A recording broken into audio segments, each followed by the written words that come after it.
Greetings, this is Timothy Halloran reporting from the Underworld of Bonaventure Cemetery, Savannah, Georgia. I am literally seated upon a grave to appropriately deliver the nature of the times. Now we're meeting under a Sagittarius new moon on December 12th. However, there is much more going on than stereotypical Sagittarius this year. So this is deep astrology, and we've got currents currently extending back years that can extend back decades, and we're even talking about generation after generation of ancestry. Now there is also a tremendous throwback, particularly to the end of 2022, end of October 2022. The reason why this is we currently have Venus transiting Scorpio, where she will be through the end of the month. And in October 2022, we had a south nodal solar eclipse conjoined Venus in Scorpio, where Venus is transiting right now. So there's a tremendous reflection on this last year, 2022, relationships, underworld, power dynamics, manipulation, betrayal, the unconscious, this push-pull. Who are they really? What do we really like? What are our passions? There is a tremendous underworld journey taking place. And my guess is y'all are experiencing this in some way, shape, or form. We can see this collectively, and we're experiencing this on the individual level as well. So this Venus in Scorpio is not only reflecting on the past, she is currently ruled by Pluto completing Capricorn. And Pluto is going to be at the anaretic degree, the last degree of Capricorn, from December 20th for about a month through January 21st. So there's this culmination, completion, repeating, remembering, reliving that's in a very significant way. At the end of 2022, we also had a Mercury retrograde in Capricorn, where we currently see Mercury stationing retrograde on 8 degrees Capricorn, Wednesday the 13th. So again, this tremendous reflection on the past. It's very appropriate for me to be shooting this from Savannah, Georgia, where I lived for 10 years, as I am certainly tracing my footsteps, remembering all that I loved and all that attracted me here mystically and magnetically, as well as all that I loathed and magnetically repulsed me, all condensed in one small space. Now there's significant changes and transformations going on in terms of how we're relating, both in how we're relating to ourselves, taking care of our own basic needs, as well as how we're connecting and showing up in relationships. At the beginning of this month, December 3rd, Venus squared Pluto. So in the last video, this is what I left off with, is that we're going to begin December with this huge turning of a corner that can really change how we're showing up in relationships, what we value, what we like. It's like a 90 degree or 180 degree shift. And that's a part of what we can be processing as well, is this shifting and this clarity as we're remembering and reflecting on the people and the places and the activities deeply. I mean, this is going to go much further back than what's taking place topically. This is going to be how our lives may reflect generations of ancestry, going back even dozens of generations. And we are each taking a look at this on the individual level. How has generation after generation carried particular karmic patterns that have been passed on to us? And then how does that show up and get reflected through relationship? And this is why the power dynamics, the struggles, the conversations that are coming up are occurring. Now, Venus went opposite to Jupiter a couple days ago on the 9th, and then is going to be conjoined asteroid Pallas Athena at 10 degrees Scorpio on Wednesday the 13th. This is, again, where the 2022 solar eclipse was at the end of October. So if we reflect back to the end of October 2022, this was a regressive period for many of us. This was a getting down with Venus in Scorpio, which again can have a lot to do with betrayal.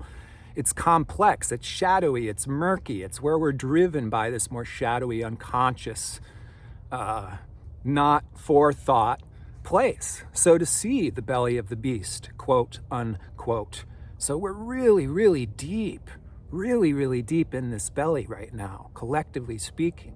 Pluto completing Capricorn is no joke. This is a reliving, honestly, of the medieval times, era, epoch, thousands of years of patriarchy, misogyny, abuse, etc. On my father's side, you may know the Hallorans are Irish, and Hallorans were historically extremely poor, going back dozens and dozens of generations. So on my father's side in particular, there's this motto that we have, which is, quote unquote, eat shit and keep moving. Now, if you can even read my face, you may see how some of this has been passed down, but I will let you know you cannot eat shit and keep moving forever. So where is this occurring? And where can we create change so we can have the sustenance, the nurturance, the connections, the collaborations, and the support that we need to feel truly centered in our soul, our passion, our duty, our dharma? And that may not be totally clear right now.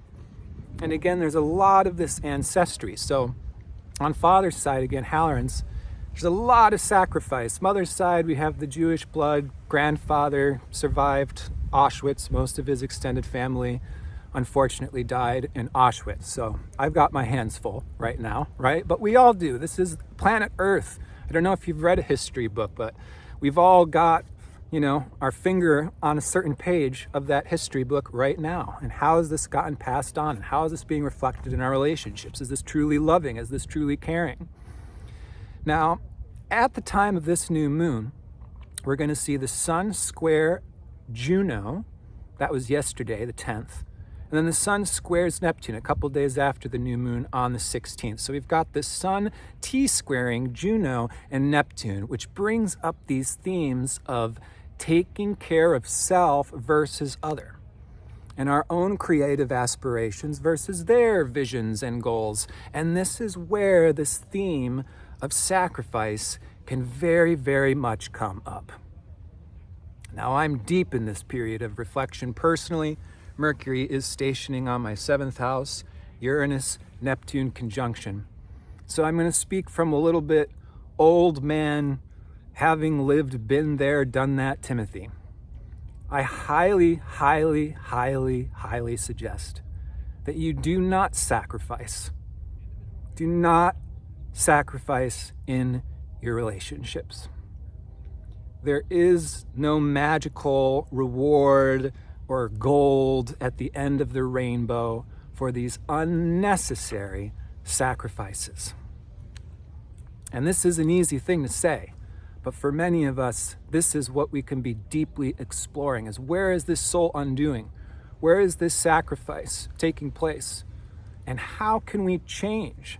This is a part of this Mercury retrograde, this fundamental structure, vision, timeline.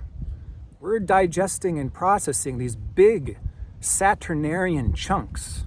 So to create new chunks, to lay a new foundation, to create a new space that works, so we have to till over the frozen tundra. We have to till the earth and turn the earth over in order to make it fertile. And then we can explore and more so discover, hey, what works? Where are we going? So this Mercury is just stationing retrograde now. Again, 8 degrees Capricorn. Tremendous reflection on the past ancestry history. Then Mercury is going to move backwards into Sagittarius on the 23rd, stationed direct at 22 Sagittarius, January 2nd, before moving back into Capricorn on the 14th. So this can bring us back and then lead us into a bigger picture perspective. And this is the good news with this new moon as well. And I'll quickly explain the mechanics here. Because the sun goes through a zodiac sign roughly a month, and the moon goes 360 through the whole zodiac every month, you can almost see the sun and the moon like an hour and a minute hand. Okay, so when the sun enters Sagittarius, that begins Sagittarius season, but it's not really until we have this new moon in Sagittarius on the 12th that we really start to bring in this Sagittarius cycle. Okay, so we've been in a Scorpio underworld, tilling, digging up, looking at the shadow cycle for the last month, since mid-November. And it is December 12th where we have this Sagittarius new moon, 20 degrees, that we're birthing Sagittarius. We can start to get a bigger picture perspective and explore and have a higher vantage point to create this new fundamental spiritual psychological orientation and direction. That's what Sagittarius is in its essence. It is our ontology. It is our orientation to the rest of life via a base meaning. And that meaning is like an umbrella that connects all of the different parts and pieces of life together, which is why Sagittarius is correlated with religion and philosophy. This is our ontology. It's like what matters, what's meaningful, what gives us a sense of purpose and meaning, what fills us up by giving us a sense of being connected to something that's bigger than just ourselves. That's what we're exploring here, and this exploration will largely lead through mid-January, with this new moon opening up the next month. Okay, so again, I mentioned relationships. This new moon is going to square Juno, is going to square Neptune, and there's a lot of confusion and uncertainty, specifically in relationships. Specifically, how much do we give? How much do we, receive? How much are we closed off? How much are we open? And again, this overall theme of sacrifice, where your old pal Timothy is saying, don't sacrifice. In other words, don't join someone else's reality. Don't give yourself to merge with another's reality. You have to know what your reality is and hold that. And those that can meet you there, allow them to meet you there. But no more bending ourselves all out of shape to meet other people where they are. And sacrificing our desire, will, value system, sense of taste, sense of comfort, basic essential needs. See, I've already walked the monastic path, been there, done that, and I'm letting you all know it's going to lead you to being crippled. It's going to lead you, if you fast all the time, to dealing with food and eating disorders, etc., etc. Okay, so we're coming out of Pisces age. We're coming off of the cross, many of us, at this time. And again, this can largely be reflected through relationships. This does not mean that all intimate relationships are going through hell and there's going to be separations, but this is also a part of the collective. Is in a certain sense, we need enough space. We need enough independence and individuality so not to be thwarted, absorbed, or swept off our feet into another's reality. So this is some of the big healing of the times. And we see Chiron is going to station direct towards the end of this month on the 27th, conjunct the moon's north node in Aries. So this is some big astrology going into this next year. I will probably put out into the store Chiron North Node through the houses, so you can each get a sense of how this is going to affect you all in your unique life experience. But this is going to bring up sexuality. It's going to bring up freedom needs, desire needs, independence. There's a lot of healing through separation. There's so much physical, bodily needs and attentions and alarm bells going off. What physically isn't working? Sexual libido, what isn't working? This is a theme of the day. This is a collective crisis, Chiron. Yeah, and for my sensitive souls, we're already feeling this Chiron station, which is almost like this collective bleed out, like puke out, like vomit out, like of every single orifice. It's just like blah, blah, blah, blah, blah. And then we're having to look at it and till it over and dig it up until we're left with fertilizer. This is the challenge and the goal of Scorpio. Okay. So this Chiron station, it's bringing up this crisis for each and every one of us. And how this Chiron in Aries can be experienced, again, because it brings up so much with sex and physical vitality, it can be experienced like a gut punch or getting the wind knocked out of us. And then we lose our will. We lose our motivation. That's the crises of Chiron and Aries, and that's where we can each be having highly unique experiences that we got to look at. Where is that gut punch? Why? How does that affect us? Our will to live, our motivation, our fundamental life force is Aries. How is this being affected? Because there's some crises in some way, shape, or form that's going to lead us into a healing journey. And that with Chiron and Aries is going to be some type of get back up on your horse. Man, woman, they, etc. Get back up on your horse. Where is your unique individual direction that nobody else is going? Charge forward. Get up on your soapbox. Initiate your direction. If that direction isn't there in the world, the way everything that I want to do, I'm like, hey, this is what I love to do. I've got a list of things. Is this going out in the world? Anyone else doing this? No. Okay, I guess it's up to me. That's the crises of Chiron and Aries. No one's doing this. No one's stepping up for this. No one's initiating this. That is the call to action. To do the work that no one else can do. To dare to go where no one else dares to go. And there is the healing journey. And Chiron and Aries is going to lead us into restored life force, restored confidence, the courage to boldly go in our own direction, even if it isn't understood by others, and others are going to say, that's wrong. Well, it's not wrong for us. That's what we're looking at here. How can we honor that without sacrificing? How can we clearly communicate this? How can we bring restoration to our relationships, our body, our sexuality, soul, and psyche? So again, we're experiencing this Chiron North Node already. And this is going to take us through February of this next year. And we're in this very in-between place. End of 2023 and 2024. It is a massive in-between, dig up, dimensional hop. And there's going to be a significant shift at the start of 2024, particularly when Pluto pops into Aquarius at the end of January. But then when we see this exact Chiron North Node conjunction, February 19th, there's going to be a conjunction between Venus, Mars, and Pluto in the first degrees Aquarius simultaneously. So mid-February, there's something brand new that's taking off. There's something brand new that's landing, but we have yet to get there. And there is this tilling over process. This is the process of Chiron, which is some of the most useful information I think you can know in your birth chart. So also, check out my astrology store. I'll put a link in the video description. And if you're into learning more about Chiron, I highly suggest you check out my material on Chiron through the houses and signs.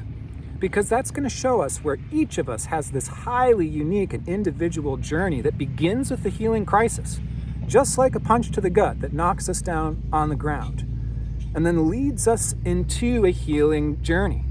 Just as the mythos of Chiron himself goes, an immortal centaur who's hit in the hoof with a poison dart and he can't die. So he's just endlessly suffering and he searches the whole world for medicine. So becoming the master healer. And then Chiron starts the first school in Athens. He teaches everybody he's the master healer. And eventually he replaces Prometheus on the rock, the sacrificial act himself. The sacrificial act, folks, is the work that only we can do. The sacrificial act is the ancestry that we're inheriting and the work that we need to do to break those karmic, limiting, or oppressive patterns. It's not repeating them. It's seeing how and where they repeat right now, so that way we can end it. And it's almost like putting a stick in a bicycle spoke, and that's just going to end that ride. How and where can we do this? Where does this machine need to be rebooted fundamentally? And that's some of the deeper work we can be doing at this particular time. Now, on the day of this new moon, which joins Mars, so again, this can be good for getting back on our horse this next month. We've got some exploration to do, maybe some traveling, going back to the gym, getting back to our purpose, our roots, what fills us up, what makes us feel big and expansive, connected and centered. The most exact aspect to this new moon is the quincunx to Uranus. And this is this newness, the discovery is a little bit bumpy. It's testy. We are bringing in the new, but it's unsettling. There's a fundamental need for change that's going to really drive the energy. Mid-December to mid-January, it's like, can't do this the same way. Gotta change. Gotta discover it. Gotta open up some road. Gotta experiment. And it's like we're putting on our goggles and our gloves, and it's time to experiment. Fortunately, I think one of the beautiful things about this particular new moon is the quintile to Saturn. And I think that there can be creative solutions to find these new directions, both individually as well as collectively, to build new imagery. It's like building a new inner world of purpose, the spiritual psychological ontology, this fundamental direction that fills us up instead of causing us to endlessly bleed out, give, have taken. No more bleeding out that doesn't come back in a rich and rewarding, inspiring, and fully tasty way. This is the ending of so many thousands of years of patriarchy at the dying end of a Pisces age. Okay, so the experimentation and the breaking rules is a fundamental part of the collective backbone for our entire lifetime, because we are breaking such deep grooves of patterns through our ancestry. Now, for those of you who would like any support, check out my community. There you can see our list of events. We've got grief circles held by my friend Mango going on every couple of weeks. I'll have my Q&A in events. And I'm super excited to be announcing a 2024 Astro Calendar featuring the artwork of my friend Selena, who painted new and full moon paintings throughout the year of 2023. So this calendar is going to feature a new and full moon painting from Selena, plus a very in-depth astrology calendar that I am putting together myself. Now, I do everything myself. I do the calendar, I do the graphics, I do the printing, I do the labeling, I do the mailing. So it takes a lot of effort on my part. So I would love to, for those who are interested, we'll get a sign-up sheet going, then we'll get a store going. But I would have loved to have this Astro Calendar ready to go for Christmas, but I simply can't make that promise. But we will have it set up, so hopefully you'll get this astrology calendar soon into 2024. And I so look forward to seeing you next time. Again, for those who would like to have a little bit more personal support or contact, check out the community. And aside from that, I'm wishing you the very best. Maybe travel, explore, go back to an old place, retrace your footsteps as I'm about to, walking around ye old Bonaventure Cemetery, Savannah, Georgia. As always, I'm wishing the very best to you. Please do take care.